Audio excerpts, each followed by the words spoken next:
కేసీఆర్ అనే వ్యక్తి చాలా మొండి అంటే మొండిగా జగమొండి కేసీఆర్ అనే వ్యక్తి. ఎందుకంటే తెలంగాణ రాష్ట్ర ఏర్పాటు అనే ఆ రోజు ఉన్నటువంటి పరిస్థితి 2001 సంవత్సరంలో ఆ రోజు చంద్రబాబు గారు సమైక్య పాలకుల ముఖ్యమంత్రిగా ఉన్నాడు.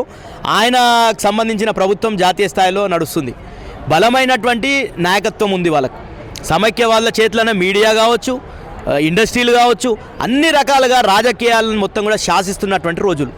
ఆ రోజు ధైర్యం చేసి ఆయన డిప్యూటీ స్పీకర్ పదవిని రాజీనామా చేసి ఎమ్మెల్యే పదవిని రాజీనామా చేసి ఒక వ్యక్తిగా నిర్ణయం తీసుకొని బయటకు వచ్చిందంటేనే మాలాంటి వాళ్ళందరం కూడా ఆయన వెంట నడిచినాం. తెలంగాణ రావాలనే ఆకాంక్ష చాలా బలంగా ఉంది ప్రజలకు. కానీ దానికి నాయకత్వం లేకుండే గతంలో. ఆ నాయకత్వాన్ని కేసీఆర్ గారు అందించారు. కాబట్టి ఆ రోజు దీక్షలో పోయేటప్పుడే అందరికి తెలుసు కేసీఆర్ బక్కపల్చని మనిషి కానీ ఉక్కు గుండె ఉన్నటువంటి మనిషి. ఉక్కు గుండె ఉన్నది కాబట్టే దీక్ష కోత అని నిర్ణయం తీసుకుండు. ఎవరైనా దీక్ష కోత, నేను కూడా ఆ రోజు యువకుని, నేను 2006లో దాదాపు నేను నా ఏజ్ అప్పుడు 26 24 25 అట్లుంటుంది. అట్లాంటి పరిస్థితులలో 3 రోజులు నేను నీళ్లు తాగకుండా పొల్యూషన్లో ఉంటే పేగులు పిండేసినాయి. నీళ్ళు పచ్చి మంచినీళ్ళ పేగులు పిండేసినాయి. అసలు లేచి నడచలేనటువంటి పరిస్థితి 3 రోజులకి అయింది నాకు.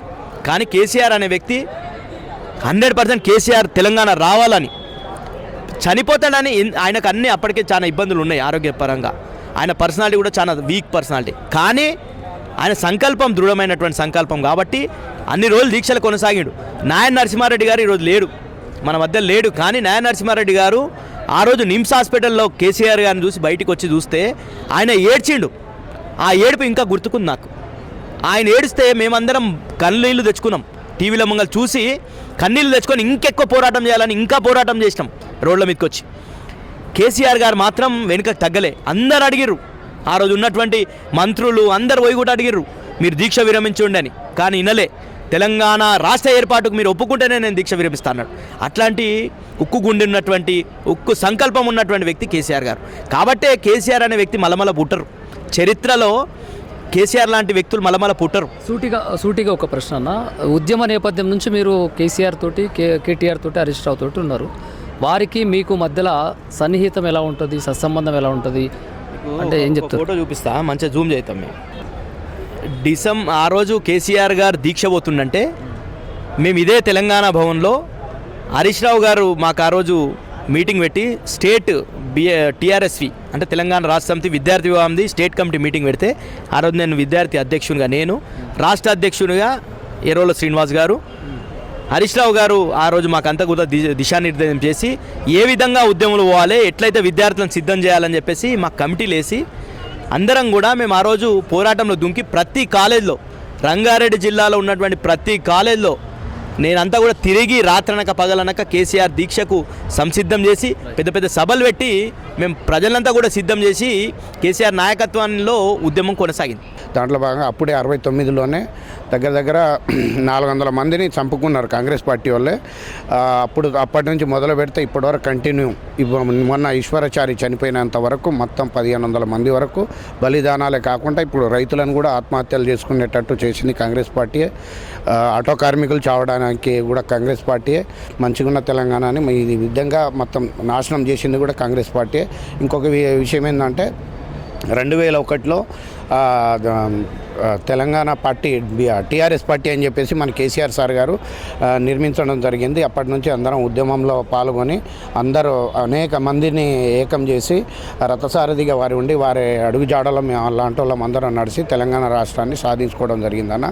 నవంబర్ 29 దీక్షా దివాస్ అని చెప్పేసి ఆ రోజు దీక్ష కూర్చోవడం జరిగింది సిద్దిపేటలో కూర్చుంటే కరీంనగర్ నుంచి వారికి అరెస్ట్ చేయడం జరిగింది. ఖమ్మం ప్రాంతానికి తరలిస్తే అక్కడ ఏదో తెలంగాణ ఉద్యమం ఉండదు, ఆంధ్ర కల్చర్ ఉందని చెప్పేసి ఏదైతే కాంగ్రెస్ పార్టీ కుట్ర చేసిందో ఆ రోజు కూడా అక్కడ కూడా ఉద్యమాలు స్టార్ట్ అయితే తర్వాత నిమ్స్ హాస్పిటల్ తీసుకురావడం జరిగి 15 రోజులు నిరంతరం దీక్ష కూర్చున్నాక కాంగ్రెస్ పార్టీ దిగి వచ్చి మనకు డిసెంబర్ 9 నాడున నైట్ 12 గంటలకు ప్రణబ్ ముఖర్జీ చిదంబరం గారు ప్రకటించడం జరిగింది. అదే మన తెలంగాణ విజయ ఉత్సవ సభ అని చెప్పేసి మనం జరుపుకుంటాం.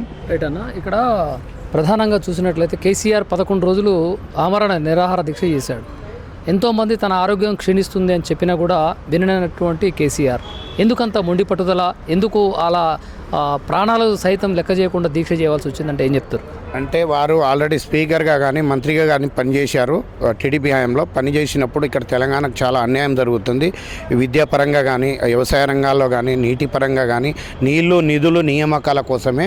ఇప్పుడు రాకపోతే తెలంగాణ ఇంకా ఎప్పటికీ రాదు, కేసీఆర్ చచ్చుడో తెలంగాణ వచ్చుడో అనే ఉద్దేశంతో కేసీఆర్ గారు దీక్ష కూర్చోవడం జరిగింది. అది ఆ ఉద్దేశంతోనే కాంగ్రెస్ పార్టీ కింద దిగి రావడం జరిగింది. దిగి వచ్చి ప్రకటించిన ప్రకటనని ఒకటే రోజు డిసెంబర్ 10 నాడు అందరూ పటాకులు కాల్చి స్వీట్లు పంచుకొని అమరవీరులకు జోహాల్ అర్పించుకుంటూ వాళ్ళకి నివాళులు అర్పించుకుంటూ అందరు తెలంగాణ వ్యాప్తంగా పండుగ చేసుకున్నది మనం అందరం చూసినాం. మేము కూడా అందరం జరుపుకున్న తర్వాత ఆంధ్ర పాలకులు అందరూ ఒక్క అరగంటలో కుల మత భేద పార్టీ ఏం లేకుండా అందరం ఏకమై ఒక జాయింట్ యాక్షన్ కమిటీగా ఏర్పాటై ఒక వచ్చిన తెలంగాణ ఏదైతే ఉందో కరెక్ట్ 10 రోజుల తర్వాత మళ్ళీ రిటర్న్ ప్రకటన ఇప్పించుకున్నారు. వాళ్ళు ఇప్పించుకున్నాక మళ్ళీ రిటర్న్ ప్రకటన పోయినాక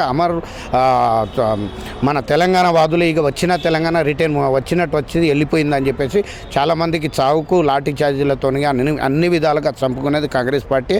అంతమందిని పొట్టాలకు పెట్టుకున్నది కూడా కాంగ్రెస్ పార్టీ అని చెప్పేసి నేను తెలియజేస్తున్నా. అదేవిధంగా ఈరోజు ఏదైతే మన రాష్ట్ర వ్యాప్తంగా తెలంగాణ మనకు ప్రకటన వచ్చిన రోజు విజయ ఉత్సవం అని చెప్పేసి మనం ఏదైతే జరుపుకుంటున్నాం దాంట్లో సందర్భంగా వాళ్ళేదో కాంగ్రెస్ పార్టీ 2 ఏళ్లలో ఏదో మేము సాధించిన విజయ ఉత్సవ సభ అని చెప్పేసి వాళ్ళు ఏదైతే పెట్టుకున్నారో అది వాళ్ళది విజయ ఉత్సవ సభ కాదన్న, అది వాళ్ళది ఏంటంటే కాంగ్రెస్ పార్టీ డెత్ డే అని చెప్పేసి నేను తెలియజేయడం జరుగుతుంది. అయితే ఇక్కడ ప్రధానంగా చూసినట్లయితే కేసీఆర్ చేసే సాధన, రాష్ట్ర సాధన, కేసీఆర్ లేకపోతే తెలంగాణ రాష్ట్రం వచ్చేది కాదా? కేసీఆర్ గారు లేకపోతే తెలంగాణ వచ్చేది కాదు. ఇది 100కు 100%, 100% వాస్తవం. అది కేసీఆర్ గారు లేకుంటే తెలంగాణ వచ్చేది కాదు. మాలాంటి వాళ్ళకు ఇంకా తెలియకుండానే ఉండేది.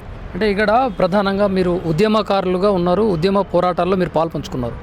ఆనాటి నుంచి ఈనాటి వరకు కూడా అదే పార్టీలు, బీఆర్ఎస్ పార్టీలో కొనసాగుతున్నటువంటి పరిస్థితి ఏలా ఉంది? మీకు కేసీఆర్ తోటి, కేటీఆర్ తోటి మీ పరిచయం కానీ, కేసీఆర్ హరీష్ రావు తోటి మీకున్న సత్సంబంధం ఎలా ఉంటుంది? కార్యకర్తల్ని ఏ విధంగా చూస్తారు? మేము ఒకటే అన్న, 2001 నుంచి కేసీఆర్ సార్ అడుగుజాడలు నడిచిన వాళ్ళం. ఇక నుంచి మేము చచ్చిన దగ్గర నుంచి పుట్టిన దగ్గర నుంచి చచ్చేంత వరకు మా పార్టీ ఒకటే. ఒక తల్లి కడుపులో పుట్టి ఇంకో తల్లి పేరని మనం చెప్పము. 4 పార్టీలు మారాల్సిన మాకు అవసరం లేదు. ఉద్యమాలు చేసినాం, తెలంగాణ వచ్చింది. మరొక ఉద్యమం కూడా ఇప్పుడు స్టార్ట్ కాబోతుంది.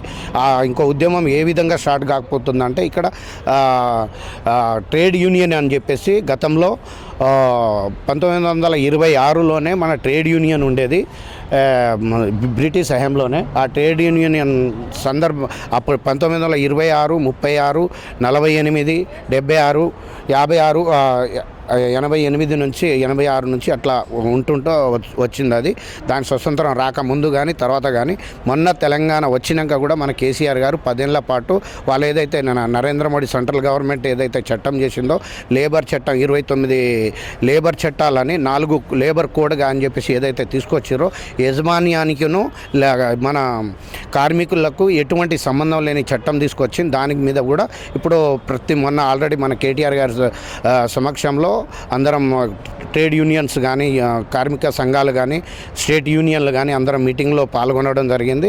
ఇవి మన తెలంగాణ రాష్ట్రం నుంచి అప్పటి నుంచి అక్కడ సెంటర్లోనేమో సోనియా గాంధీ మొన్ననే వ్యతిరేకిస్తుంది పార్లమెంట్లో ఈ చట్టాన్ని. ఇక్కడ ఉన్న సన్నాసి ఒక ముఖ్యమంత్రి ఇక్కడ స్వాగతించి దానికి ఆమోదిస్తాడు. అంటే ఈయనకి ఏ మాత్రం నాలెడ్జి లేదు, తెలియదు. ఆయన ఇంకొక 3 ఏళ్ల పాటు నేను సీట్లో కూర్చుంటే చాలని చెప్పేసి అనుకుంటారు. సంచులు నింపుకోనికే కాంగ్రెస్ పార్టీ వచ్చింది. నెక్స్ట్ ఇప్పుడు స్థానిక ఎలక్షన్లలో కూడా పబ్లిక్ కాంగ్రెస్ పార్టీకి ఓటేయడానికి సిద్ధంగా లేరు. నేను కూడా కోరుకునేది ఏంటంటే యావత్ తెలంగాణ స్థానిక ఎలక్షన్లలో ప్రజలకు నేను కోరుకునేది ఒకటే, మీరు దయచేసి కాంగ్రెస్ పార్టీకి ఓటేయకండి. ఇప్పటి వరకు వేసి లాస్ అయింది చాలు. యూరియా బస్తాలకు కానీ, రైతులకు ఇప్పుడు కరెంటు విషయంలో కానీ అన్ని విధాలుగా మనకు లాస్ జరిగింది. వాళ్ళు ఇచ్చిన హామీలు కూడా నెరవేర్చలేని పరిస్థితి.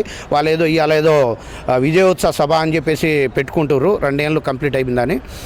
2 ఏళ్ళు కంప్లీట్ అయిందని ఏదైతే పెట్టుకుంటారో 2 ఏళ్ళు కంప్లీట్గా అది వాళ్ళు విజయోత్సవ సభ కాదు, అది Congress party death day. Revanth Reddy చనిపోయిన రోజు అని చెప్పేసి మేము భావిస్తున్నాం. ఓకే అండి, మంచిది, థ్యాంక్ యూ.